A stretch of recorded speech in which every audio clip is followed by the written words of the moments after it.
90 రోజుల కోర్సు పూర్తి చేస్తే చాలు 100% ప్లేస్మెంట్ సపోర్ట్ తో సాఫ్ట్వేర్ జాబ్ మీ సొంతం. వెంటనే కోడ్ జ్ఞాన్ డెస్టినేషన్ ని సంప్రదించండి. నమస్కారం అలగరి రవీంద్రనాథ్ గారు. నమస్తే అండి సిరి గారు. సరే, ఎక్కువగా లివ్ ఇన్ రిలేషన్షిప్ లో ఉండడానికి ఈ మధ్య కాలంలో యూత్ అని చెప్పొచ్చు ఎక్కువగా ఇంట్రెస్ట్ చూపిస్తూ ఉన్నారు. ఆ ప్రాసెస్ లో అంటే కొన్ని రోజుల పాటు చాలా హ్యాపీగా ఉండి చిన్న చిన్న గొడవలైనా లేదు అంటే ఒకరి మీద ఒకరికి అంటే వేరే అభిప్రాయాలు రావడం వల్ల మళ్ళీ మేము డివోర్స్ తీసుకోవాలి అంటే అసలు లివ్ ఇన్ రిలేషన్షిప్లో ఉన్న వాళ్ళకి డివోర్స్ వర్తిస్తుందా? లీగల్ పరంగా వెళ్ళాలి అంటే ఎలా ఉంటుంది ప్రొసీజర్? లివ్ ఇన్ రిలేషన్షిప్ అన్నది మన భారతదేశంలో కొన్ని రాష్ట్రాలు రకరకాలుగా దీన్ని అమలుపరుస్తూ ఉన్నారు. దేశవ్యాప్తంగా ప్రత్యేకంగా దీనికంటే ఒక చట్టం అంటూ లేదు ఇప్పటి వరకు. అయితే కొన్ని రాష్ట్రాల హైకోర్టులు అదేవిధంగా సుప్రీంకోర్టు ఇచ్చినటువంటి తీర్పులకు అనుగుణంగా కొన్ని రాష్ట్రాల్లో దీనికి కొంతవరకు ఒక చట్ట ప్రాతిపాదికగా ఉన్నట్టుగా కనిపిస్తూ ఉంటుంది. ముఖ్యంగా రాజస్థాన్, పంజాబ్, హర్యానా, యూపీ, వెస్ట్ బెంగాల్, అదేవిధంగా బీహార్, మన సౌత్కి వచ్చినట్లయితే తమిళనాడు, కేరళ, దీని మీద కొన్ని హైకోర్టులు మాత్రం ప్రత్యేకంగా కొన్ని తీర్పులు అయితే ఇవ్వడం జరిగింది. ఆంధ్రప్రదేశ్, మన తెలంగాణలో కూడా దీనికి సంబంధించిన కొన్ని తీర్పులు కూడా ఇవ్వడం జరిగింది. అంటే లివ్ ఇన్ రిలేషన్షిప్లో ఉన్నటువంటి భాగస్వాములు పార్ట్నర్స్ ఎవరైతే ఉంటారో ఆ పార్ట్నర్స్కి కొన్ని ప్రత్యేక హక్కులు అయితే ఉంటాయి. ముఖ్యంగా నేను చెప్పేది స్త్రీల వైపు మనం మాట్లాడుకున్నట్లయితే లివ్ ఇన్ రిలేషన్షిప్లో ఎంటర్ అయిన తర్వాత మ్యారేజ్ చేసుకున్నటువంటి వైఫ్కి ఎన్ని రకాలైనటువంటి హక్కులు అయితే ఉంటాయో అన్ని రకాలుగా ఇంచుమించుగా హక్కులు కూడా ఉండే అవకాశం కూడా ఉంటుంది. అంటే లివ్ ఇన్ రిలేషన్షిప్ రెండు రకాలుగా ఉంటుంది. కొన్ని షార్ట్ లివ్ ఇన్ రిలేషన్షిప్స్ ఉంటాయి, కొన్ని లాంగ్ టర్మ్ ఉంటాయి. షార్ట్ లెంగ్త్ అంటే ఏదో అవసరాలకు నిమిత్తం కలిసి ఉంటారు. అంటే ఒక చోట ఒక జాబ్ పోర్ట్ఫోలియో కోసం కావచ్చు, education purpose point of view కావచ్చు, లేకపోతే ఖర్చులు తగ్గించుకోవాలి, కలిసి ఉండడం వల్ల కొన్ని ఖర్చులు తగ్గించుకోవచ్చు. ఒక కోర్స్ చేయడానికి వస్తారు, కలిసి ఉంటారు. ఇప్పుడు మనం చూస్తున్నాం హైదరాబాద్, అమీర్పేట, లేకపోతే మాదాపూర్ ఏరియాలో పీజీ అకామిడేషన్స్ కనిపిస్తాయి. సో ఎడ్యుకేషన్ పర్పస్ వస్తారు. ఒక షార్ట్ లెంగ్త్ ఉంటుంది. సో వాళ్ళ మధ్య షార్ట్ పీరియడ్ లో మనకి ఇన్ని ఇయర్స్ అనేమన్నా ఉంటుందా సార్ చట్ట ప్రకారం? అసలు చట్టం అనే వర్డే రాదండి ఈ విషయంలో. ఏంటంటే చట్టం అనే వర్డ్ని మనం ఎక్కడ వాడు, ఎందుకంటే దీని మీద ఎక్కడ ప్రత్యేకమైన యాక్ట్ లేదు కాబట్టి. ఇప్పుడు నేను చెప్పాను హైకోర్టు, సుప్రీంకోర్టు ఇచ్చిన తీర్పులకు అనుగుణంగా ఉంటారు. సో షార్ట్ లెంగ్త్లో ఉంటారు, కొద్ది రోజులు, ఒక 1 year 2 years ఏదో ఎడ్యుకేషన్ పర్పస్ వస్తారు. ఇక్కడ వాళ్ళ మధ్య ఒక వైవాహిక బంధం అనేది ఉండదు. ఎక్కడ కూడా ఒక ప్రేమ అనే బంధం ఉంటుంది, ఒక లవ్ అని చూపిస్తారు. మ్యారేజ్ చేసుకోవడానికి ఇష్టం లేకపోయి ఉండొచ్చు. ఇంకొకటి ఏంటంటే అసలు లవ్ ఉండదు, ఎటువంటి రిలేషన్ లేకుండా కేవలం ఫ్రెండ్షిప్ అనే దూరంతో కూడా కలిసి ఉండే ప్రయత్నం చేస్తారు. ఇలా రకరకాలుగా ఉండే కొన్ని pre marital live in relationships ఉంటాయి. అంటే మ్యారేజ్ చేసుకునే ముందే ఒకరినొకరు అర్థం చేసుకోవాలి. ఒకరి యొక్క భావోద్వేగాలు, ఒకరి యొక్క ఫీలింగ్స్, ఒకరి యొక్క అభిప్రాయాలు, ఒకరి యొక్క అభిరుచులు ఇవన్నీ తెలుసుకోవడం కోసం కూడా ప్రీ మ్యారిటల్ లైఫ్లో అంటే బిఫోర్ మ్యారేజ్ కలిసి ఉండే ప్రయత్నం చేస్తారు. ఓకే, మనం బాగుంది, మన అభిరుచులు బాగున్నాయి అనుకున్నాడు, అప్పుడు మ్యారేజ్ సిస్టంలోకి వెళ్ళే ప్రయత్నాలు కూడా కొన్ని రకాలు చేస్తారు. ఇలా రకరకాల పారామీటర్స్ ఉంటాయి. కొంతమంది వృద్ధులు ఉంటారు, అంటే ఏజ్ అయిపోయిన పర్సన్స్. కొంతమంది అంటే వైఫ్ చనిపోవడం కానీ, లేకపోతే వైఫ్తో డివోర్స్ అయిపోయిన ఉన్నటువంటి వాళ్ళు, అదేవిధంగా హస్బెండ్ చనిపోవడం కానీ, హస్బెండ్తో డివోర్స్ ఉన్నటువంటి వాళ్ళు, అంటే ఏజ్డ్ పర్సన్స్ ఒక పర్పస్ కోసం, అంటే చివరి వయసులో మాకు ఒక తోడు కోసం కావాలనుకుంటారు. 55 ఏళ్ళు దాటిన తర్వాత ఒక పార్ట్నర్ తోడు ఉండాలి ఏదో ఒకటి. అంటే అక్కడ శారీరకంగా ఉన్నటువంటి రిలేషన్షిప్ ఉండదు, కేవలం ఏంటంటే ఒక తోడు ఉండాలి, ఒకరి ఫీలింగ్స్, ఒకరు ఎమోషన్స్ ఒకరు పంచుకునే ప్రయత్నం కోసం చెప్పి ఒక పార్ట్నర్ని కూడా తీసుకుంటారు. అలాగే వితంతువులు చేసుకునేది ఉంటుంది. అలాగే కొంతమంది వృద్ధులు, కొంతమంది డిజేబిలిటీ అంటే ఫిజికల్ డిజేబుల్స్ ఉన్న వాళ్ళు కూడా ఒకరి అభిప్రాయాలు ఒకరు నచ్చి కూడా అది కూడా రిలేషన్షిప్ అవుతుంది. ఎంతసేపు మనం లివ్ ఇన్ రిలేషన్షిప్ అంటే ఒకే పారామీటర్లు ఆలోచించి ఒక ఏజ్డ్ పర్సన్స్ కలిసి ఉండడే కదా, రకరకాలుగా ఉంటాయి ఇవన్నీ కూడా.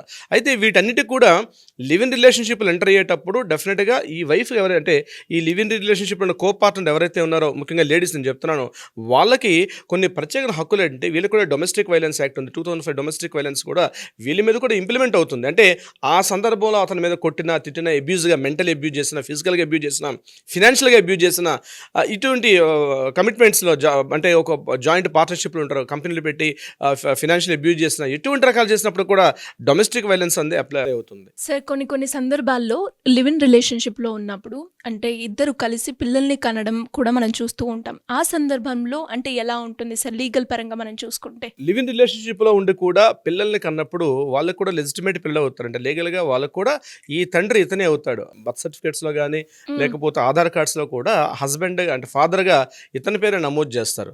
సో ఇక్కడ లివ్ ఇన్ రిలేషన్షిప్లో ఉండి కూడా పిల్లల్ని కంటే ఆ పిల్లలు ఆడపిల్లైనా మగపిల్లలైనా ఎవరైనా సరే వాళ్ళకు కూడా వారసత్వంగా ఉన్నటువంటి హక్కులన్నీ కూడా ఈ యొక్క వారసత్వ హక్కు చట్టం ప్రకారం మనకి ఏదైతే ఉందో 1956 వారసత్వ చట్టం ఉందో దాని ప్రకారంగా కూడా వీళ్ళకి కూడా సంక్రమించే అవకాశం కూడా ఉంటుంది. అట్ ద సేమ్ టైం అయితే వైఫ్కి మాత్రం అంత పెద్దగా అవకాశం ఉండదు, కానీ పిల్లలకి మాత్రం ఆ వారసత్వ హక్కు చట్టం ప్రకారం వాళ్ళకు కూడా లీగల్ హెయిర్ ఉంటుంది వాళ్ళకి. వాళ్ళకి కూడా. సార్ మరి డివోర్స్ లివ్ ఇన్ రిలేషన్‌షిప్‌కి వర్తిస్తుందంటారా సార్? డివోర్స్ అనే పదం ఏంటంటే ఒక వైవాహిక బంధం, ఒక వివాహ బంధం ఉండాలి ఖచ్చితంగా. ఒక భార్యాభర్తలుగా ఒక సమాజం యాక్సెప్టెన్స్ ఇచ్చినటువంటి ఒక వివాహ బంధం ఉండేటప్పుడు డివోర్స్ అనే పదం వస్తుంది తప్పించి లివ్ ఇన్ రిలేషన్షిప్లో ఉండేటప్పుడు డివోర్స్ అన్న పదం ఉండదు. ఎందుకంటే వీళ్ళు లివ్ ఇన్ రిలేషన్షిప్లో ఉండేటప్పుడు ఎక్కడ కూడా ఒక యాక్ట్ ప్రకారం చట్టబద్ధంగా వాళ్ళకంటూ ఒక రిజిస్ట్రేషన్ ఫార్మ్ కానీ, అంటే ఒక రిజిస్ట్రేషన్ ఫార్మాలిటీ కానీ ఇటువంటి ప్రొసీజరింగ్స్ ఉండవు. కాబట్టి డివోర్స్ అనే పదం అయితే ఉండదు. కానీ రీసెంట్గా ఉత్తరాఖండ్ గవర్నమెంట్లో ఉన్నటువంటి సివిల్ ప్రొసీజర్ కోడ్ ఎప్పుడైతే తీసుకొచ్చారో అక్కడ ఉన్నటువంటి ఉత్తరాఖండ్ ప్రభుత్వం అక్కడ ఒక వాళ్ళు వెబ్సైట్ పెట్టి చాలా విషయాల్లో అంటే కులానికి మతానికి సంబంధం లేకుండా రిలేషన్షిప్లో ఉన్న వాళ్ళు కూడా ఒక ఎన్రోల్మెంట్ చేసుకునే అవకాశం కల్పించారు. ఒకవేళ ఉత్తరాఖండ్ సక్సెస్ఫుల్గా ఆ యొక్క స్టేట్ అంటే ప్రయోగాత్మకంగా చేశారు ఉత్తరాఖండ్. ఒకవేళ అది కన్ఫర్మ్ అయినట్లయితే యావత్ భారతదేశాన్ని కూడా యాక్ట్ ఇంప్లిమెంట్ చేసే ఉద్దేశంలో కూడా సెంట్రల్ గవర్నమెంట్ కూడా ఆలోచన చేస్తున్నారు. కాబట్టి అటువంటి సందర్భాలు వచ్చేటప్పుడు డివోర్స్ అనేది రైజ్ అవుతుంది. కానీ ఇప్పుడు ప్రస్తుతం ఉన్నటువంటి పరిస్థితుల్లో డివోర్స్ అన్నటువంటి వర్డ్ లివ్ ఇన్ రిలేషన్షిప్లో ఉండే వాళ్ళకి మాత్రం ఉండే అవకాశం ఉండదు. కానీ ఇతరత్ర ఏదైతే మ్యారేజ్లో ఉన్నటువంటి రిలేషన్షిప్స్ ఉంటాయో అవన్నీ కూడా ఇక్కడ ఇంప్లిమెంట్ చేస్తారు సిరి గారు. అండ్ అలాగే సార్ ఈ మధ్య కాలంలో మనం చూస్తూ ఉంటే ఎవరైతే లివ్ ఇన్ రిలేషన్షిప్లో ఉంటారో అమ్మాయి తరపు నుంచి కావచ్చు, లేదు అంటే అబ్బాయి తరపు నుంచి కావచ్చు, వాళ్ళ పేరెంట్స్ వాళ్ళ పిల్లల మీద అంటే కిడ్నాపింగ్ కేసెస్ కావచ్చు, లేదు అంటే మాకు తెలియకుండా ఉన్నారు అని కావచ్చు, ఇలాంటి కేసెస్ పెట్టినప్పుడు లీగల్ పరంగా అమ్మాయి కావచ్చు అబ్బాయి కావచ్చు ఎలా ప్రొసీడ్ అవ్వాలి అంటారు? ఇది కాస్త టిపికల్ క్వశ్చన్ సిరి గారు. ఎందుకంటే ఇద్దరు మేజర్స్ అయినప్పుడు అమ్మాయి యొక్క కనీస వయసు 18 ఏళ్ళు, అబ్బాయి యొక్క కనీస వయసు 21 ఏళ్ళు ఎప్పుడైతే పూర్తవుతుందో వాళ్ళిద్దరూ మేజర్స్గా మనం గుర్తిస్తాం. కాబట్టి ఎవరి అభిప్రాయాలకి ఎవరి ఇష్టాలకి మనం ఖచ్చితంగా గౌరవించాల్సిందే. As a Indian constitution rule ప్రకారం ప్రతి ఒక్క వ్యక్తి యొక్క రాజ్యాంగపరంగా జీవించే హక్కు ఆర్టికల్ 21 ప్రకారం ఉంటుంది దీంట్లో. సో ఇక్కడ ఏమవుతుందంటే మేజర్స్ అయ్యారు కాబట్టి డెఫినెట్గా వారి యొక్క వ్యక్తిగత స్వేచ్ఛ, వ్యక్తిగతంగా ఉన్నటువంటి వారి ఇష్టాయిష్టాలని గౌరవించాల్సిన అవసరం కూడా ఉంది. ఇక్కడ కిడ్నాప్ కేసులు పెట్టడం చాలా చోట్ల మనం ఈ కేసులు వింటుంటాం. మనం కూడా ఎప్పుడైతే అమ్మాయి ఒక అబ్బాయిని లవ్ చేయడం కావచ్చు, లేకపోతే లివ్ ఇన్ రిలేషన్షిప్లో ఉండడం కోసం చెప్పి అమ్మాయి వెళ్ళిపోయిన సందర్భాల్లో ఇక్కడ 2 రకాలు వస్తాయి. కుల మతాలు అంటే రిలీజియన్ విషయంలో కానీ, క్యాస్ట్ విషయంలో కానీ కొన్ని ప్రత్యేక పరిస్థితుల్లో వీళ్ళు ఇటీవల కాలంలో కొన్ని కేసులు కూడా పెట్టడం జరుగుతుంది. అయితే ఇక్కడ అమ్మాయి యొక్క స్వతంత్రంగా అమ్మాయి యొక్క ఇష్టపూర్వకంగా వెళ్ళేటప్పుడు కానీ, లేకపోతే అబ్బాయి స్వతంత్రంగా అబ్బాయి ఇష్టపూర్వకంగా వెళ్ళేటప్పుడు ఈ కిడ్నాప్ కేసులు అన్నవి కోర్టులో మాత్రం ఛాలెంజ్ చేసినప్పుడు ఎట్టి పరిస్థితుల్లో మనకు పాస్ అయ్యే అవకాశం కూడా లేదు. ముఖ్యంగా కేసు అనేది యాక్సెప్టెన్స్ చేయడం, బెంచ్ మీదకి వెళ్ళడం కూడా చాలా కష్టం.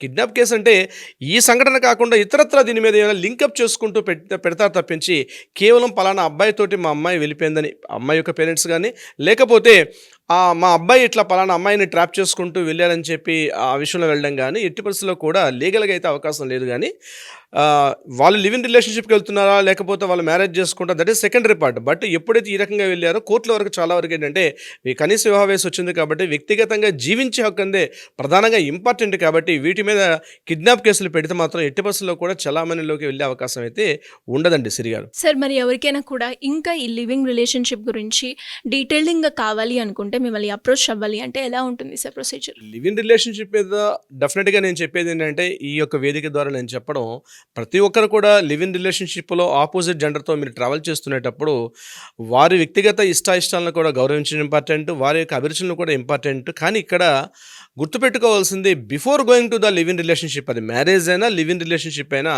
మీరు కౌన్సిలింగ్కి రావడం చాలా చాలా ఇంపార్టెంట్. ఎందుకంటే ఒక పర్ఫెక్ట్ పర్సన్, ఒక లీగల్ సైకాలజిస్ట్ కానీ లేకపోతే సైకాలజీ పరంగా ఉన్నటువంటి పర్సన్స్ మీరు బిఫోర్ గోయింగ్ టు ట్రావెల్ చేయాలనుకుంటున్నారు. షార్ట్ టర్మ్స్ అంటే పక్కన పెట్టండి, లాంగ్ టైం వెళ్తూ ఒక అంటే అనేక కారణాల వల్ల లాంగ్ టైం రిలేషన్షిప్ అంటే మ్యారేజ్ అనేది ఇష్టం లేకుండా వెళ్తారు కొంతమంది ఏంటంటే రిలీజియన్ థీరీస్ మీద కొంత కాన్స్పిరసీ ఉంటుంది, కొంత సీక్రెట్స్ మెయింటైన్ చేస్తారు, కొంతమంది కొంత ఓపెన్గా ఉంటారు, కొన్ని లివ్ ఇన్ రిలేషన్షిప్లో కొన్ని రకాలుగా ఓపెన్గా ఉండే ప్రయత్నం చేస్తారు.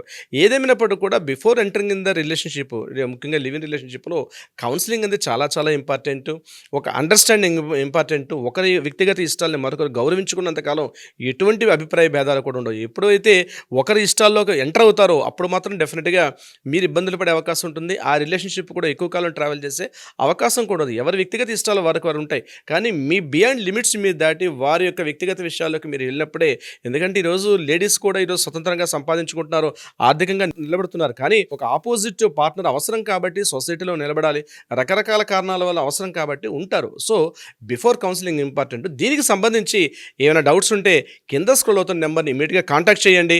మీ చేతిలో ఉన్న ఫోన్ తీసుకొని ఇమీడియట్గా అట్లీస్ట్ కాల్ చేయండి. కాల్ లిఫ్ట్ చేయకపోతే వాట్సాప్లో మెసేజ్ పెట్టండి. మన లీగల్ టీం మీకు అప్రోచ్ అవుతారు. ఏదైనా సలహా సంప్రదింపులు కావాలంటే కూడా ఇచ్చే ప్రయత్నం చేస్తారు. అది కాకుండా న్యాయపరంగా ఏదైనా పరిష్కారం కావాలంటే కూడా డెఫినెట్గా హెల్ప్ చేస్తారు మన legal team. But prior appointment is very very important. Shri గారు, thank you sir, thank you so much. Thank you so much Shri గారు. సుమన్ టీవీలో మీ పర్సనల్ అండ్ బిజినెస్ ప్రమోషన్స్ కోసం కింది నెంబర్కి కాంటాక్ట్ చేయండి.